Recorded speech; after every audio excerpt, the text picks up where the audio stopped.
Hi there, this is Jacob Nash Algebra Lessons, and this is Unit 3, Lesson 17, the final lesson. And I usually don't do reviews, like unit reviews, but I needed to for this one because there's just so much content that it's easy to forget something. So, let's review the things that we learned. So, first, we learned rate of change. Then, we learned factoring. Remember, there's different ways that you have to factor depending on how the equation's set up.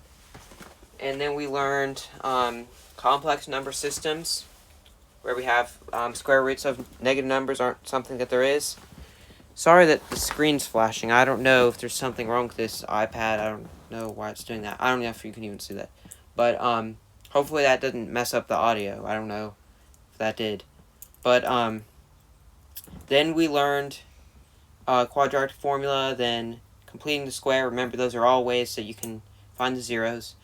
Then, let me think, we learned how to graph quadratics, different forms that there are, translations, how to apply it in real life, and then systems was our last thing.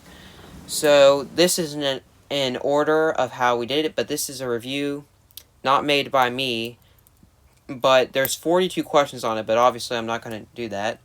But we're going to do probably, I don't know how much there is. But it's not a whole lot. I only circled a few from each topic.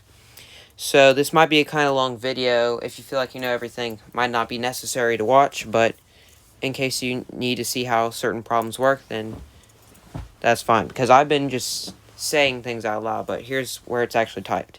So, okay. So here's our first question. This is on the application of quadratics, where we have a word problem. So the Gateway Arch in St. Louis was built in 1965. It's the tallest monument in the United States. The arch can be modeled by this function. Not going to say what that is. Where x and y are in feet. So this is a little bit different than what we have done because you don't have to use the equation with like the negative 16 and there's no time this time because it's not something being thrown or shot. It's just an actual arch. So what's the tallest point? Well, this is technically in standard form where there's no c, but to find the tallest point, you would have to know the y value of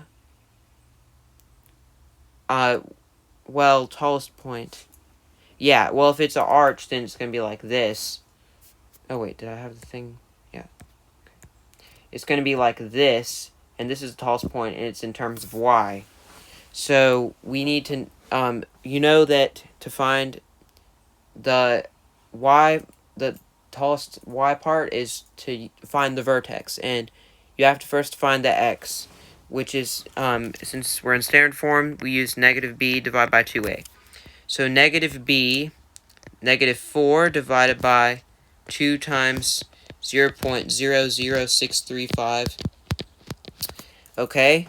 And when you do that, you get 314.96. I don't remember if that's exactly what it is or if it's approximately what it is. And then, so that's the x value. But that's not what we're looking for. So we need the y value. And to find the y value, you plug that into the equation wherever there's an x. So we will just do this times x squared plus 4 times 314.96, and we get this. We get 629.92 feet. That is the tallest point. So that's how you do that. That was application of quadratics. Let's see what our next problem is. We're not going to do some of these, okay? Alright, here we have the next one where it's saying to fill in this table. So let me see. Is there any way I can have white on here? Let's see. Because since we're not doing B through D, I might as well just cover this up so I can use this for space to work out things. Okay. whatever. Good enough. Okay, so we need to convert to a different form. Well, remember, okay, so first of all, what form is this in it? We need to circle this. It's in factored form.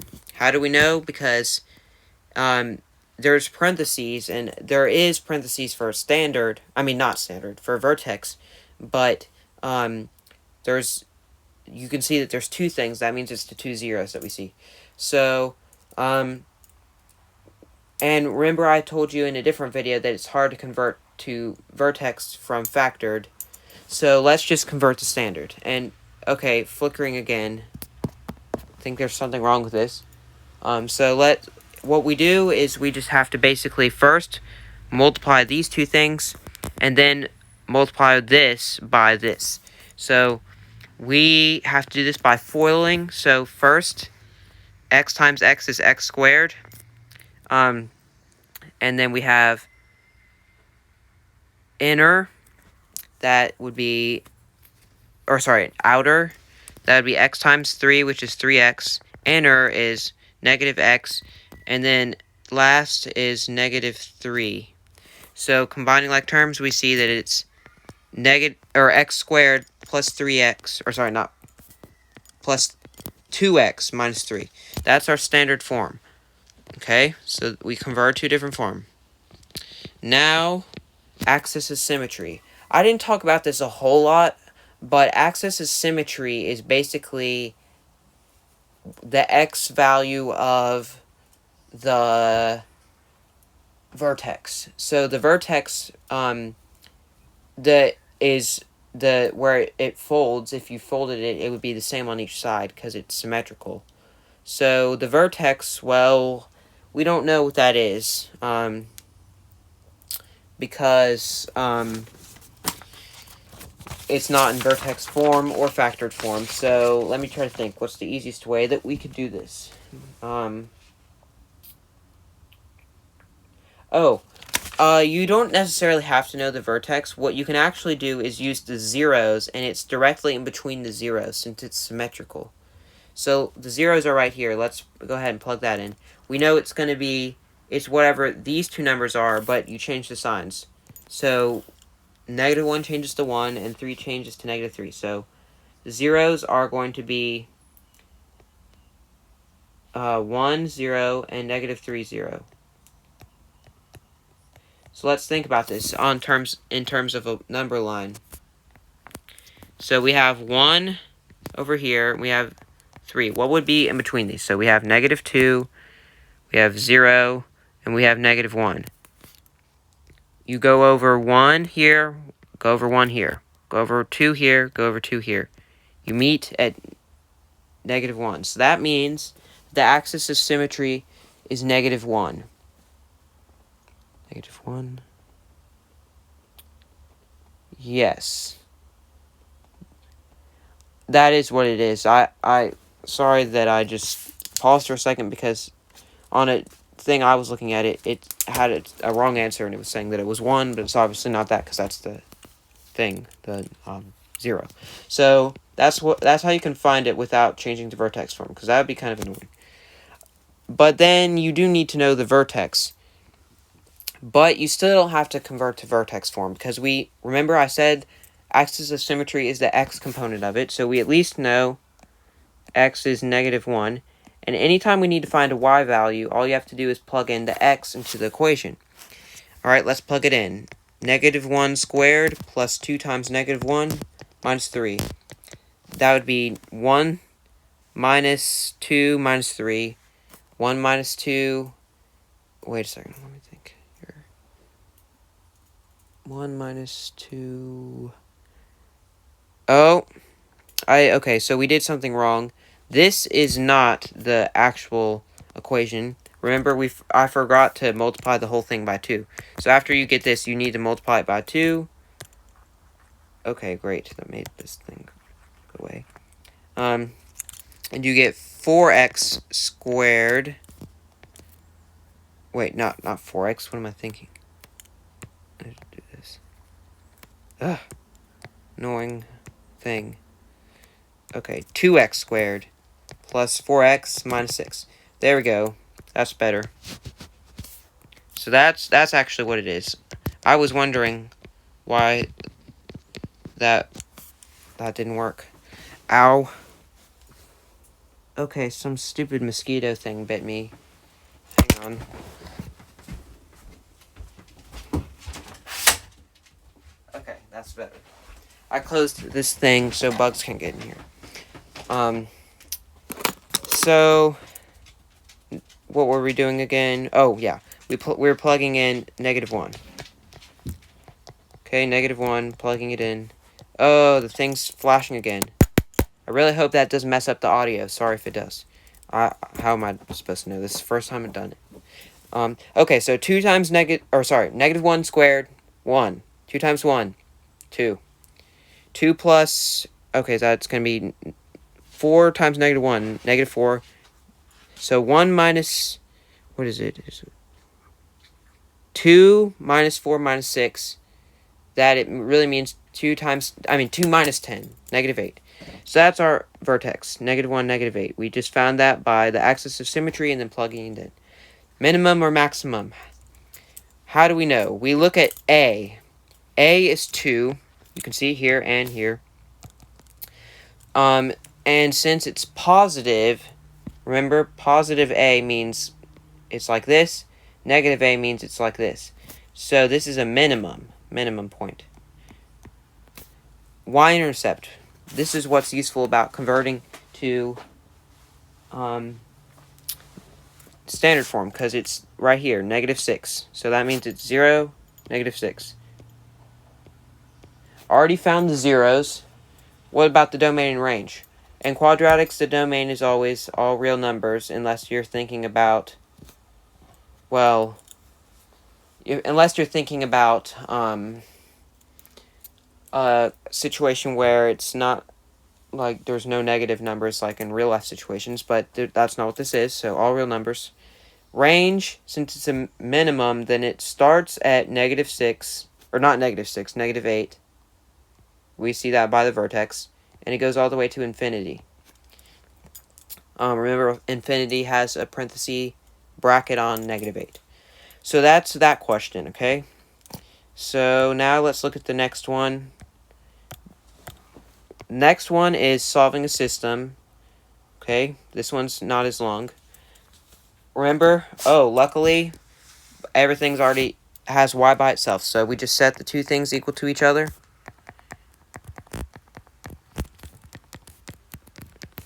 Okay. Luckily for this one, we see that this is the same as this. And if you were trying to move that onto the other side, it would cancel them both out. So now we have -x squared equals 0. What do we do next? So it appears that the next thing you would need to do is take a square root, and you might think you can't take the square root of a negative. Well, in this case, we know that x is going to be 0, because that's, if the other side of the equation is 0, then we already know that has to be the case, in the way that the equation is. But so that means that in this case we can. So that means x equals 0, because -0 is 0. So that's why it works. Then that's the x part of where the two equations connect. Now we need to plug it into one of these, doesn't matter which one, to figure out what the y is. Let's just do the one that seems simpler. So that means that it's 2. Y is 2. So the point at which these two equations connect is 0, 2. So because we took the square root of 0, we got plus or minus technically, but it's the same thing for both. So that's why there's only one point that they connect. So that's that. Alright, next one, we have 6 and 12 here, where we need to solve the equation. How can we solve it? Well, we need to solve, basically solving means we're finding the zeros, so we use quadratic formula, completing the square, or factoring. I will use factoring on one and quadratic formula on the other. How about we'll do quadratic formula on the first one. Hopefully, the second one can even factor. So here, quadratic formula, negative b, or wait, negative 2, careful with your signs, plus or minus the square root of b squared minus 4 times a, or it's about to write x, c, all divided by 2a. Okay, what do we get? We get that, well, oh, let me think. Oh, okay, so we get 2 plus or minus the square root of, that would be 4 minus, or sorry, plus 48. Wait, that can't be right. This thing's flashing again. Stop flashing. Don't know why it does that. Okay, so 4. Oh, wait, 24 times 4 is not 48. What was I thinking? Okay, that actually is going to be 4 plus 96, which is 100. That's better. Divided by 2a. That's what you like to see. Perfect square there. That means it's going to be simple. Okay, so we take the square root of that, which really means we do 2 plus 10 is 12, divided by 2 is 6. 2 minus 10 is negative 8, divided by 2 is negative 4. So those are two solutions for that. That's how we got that. This one, let's factor. Although, on the thing I'm looking at, it was the opposite, so I don't know. It doesn't really matter. Quadratic formula always works. Factoring doesn't always work. So I said we should factor on this one, but we'll see if we even can. Okay, so since this is squared, we really just need to do this.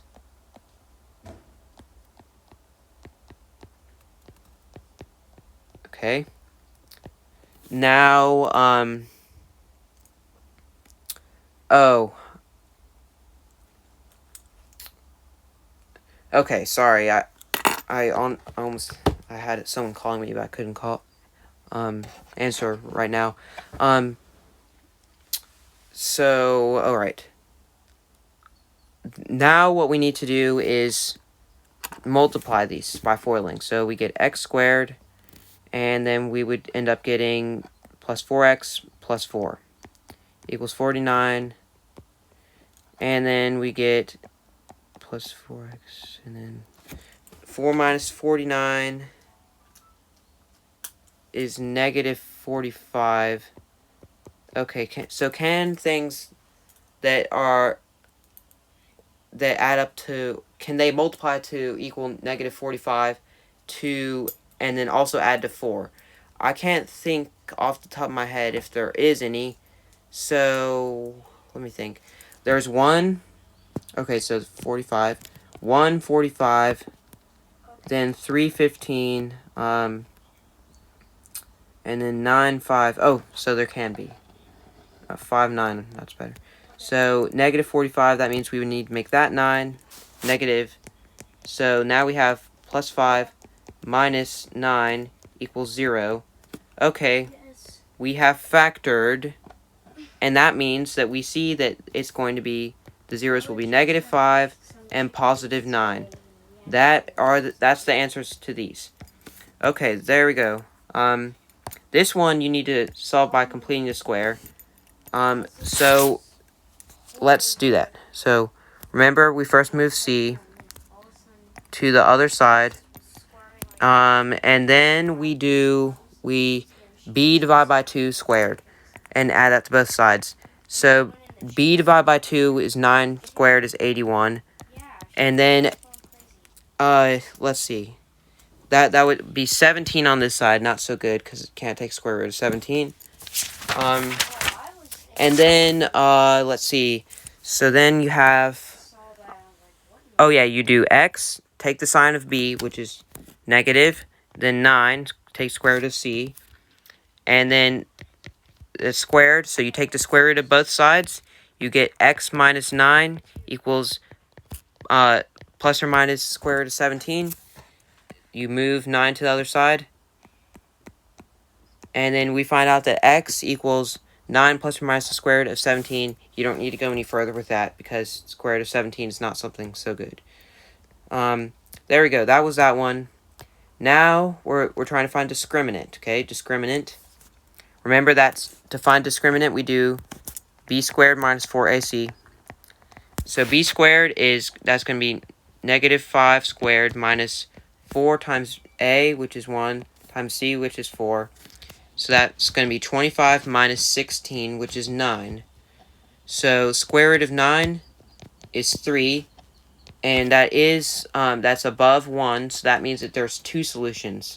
It's going to be plus or minus 3. And that means there's 2 solutions. So that's the answer to that one. That was pretty simple. Now we have number 18 here that says, write an equation given the roots. Well, since we are given the roots, it's easiest to make it in factored form. So remember, in factored form, we change the signs. Negative 5, that's now positive 5. 7, now negative 7. Equals 0. Let me confirm. Oh.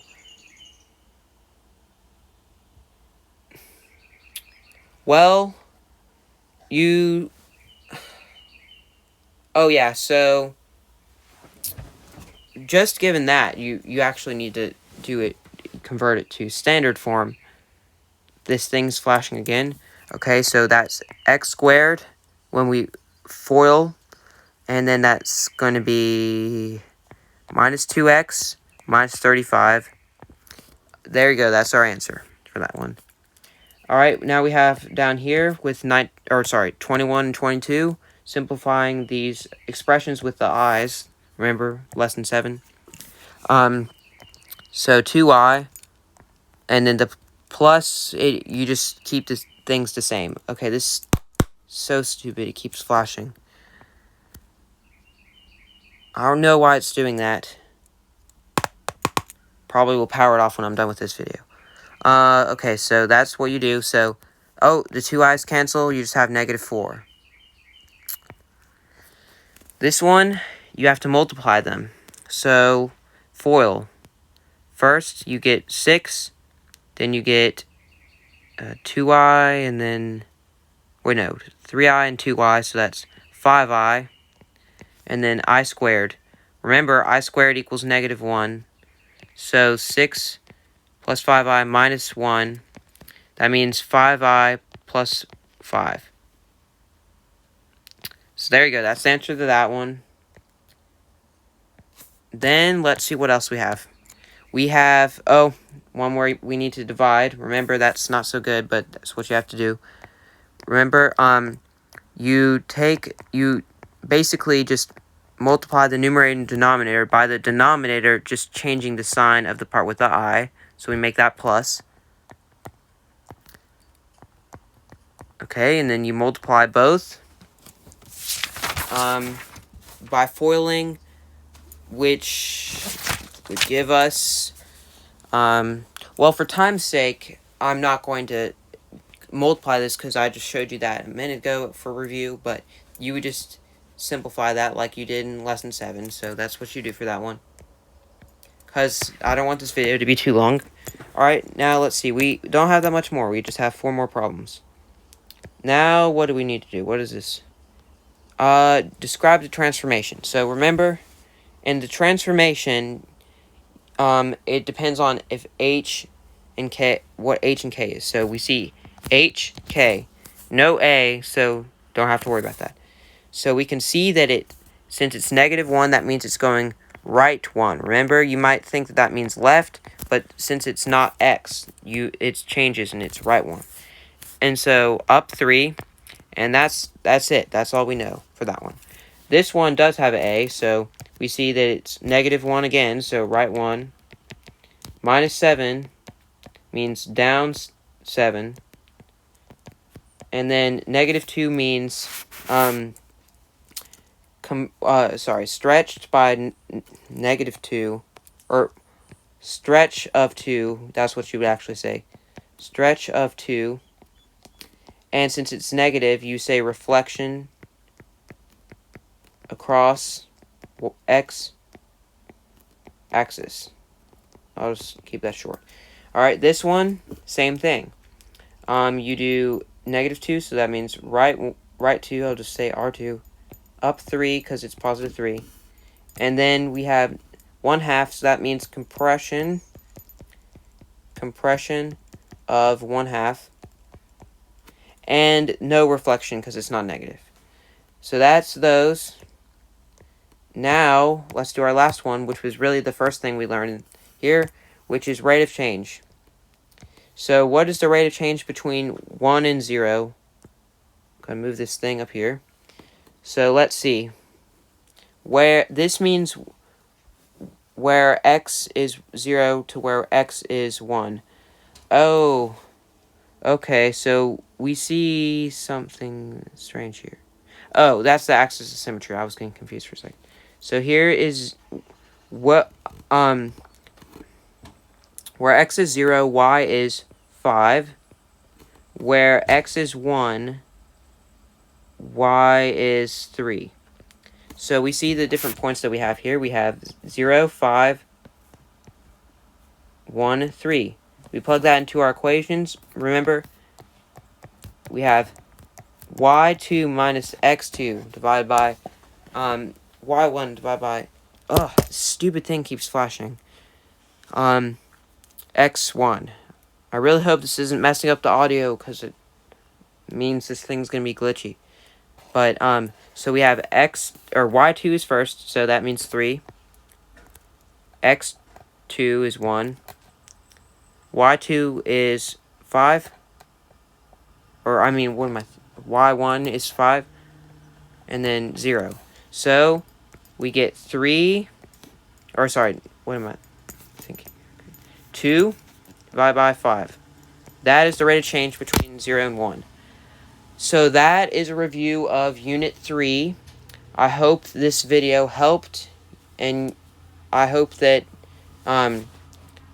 everything makes sense, and that if you have a test, that it goes well. So thanks for watching this unit of 17 lessons, and that'll be it.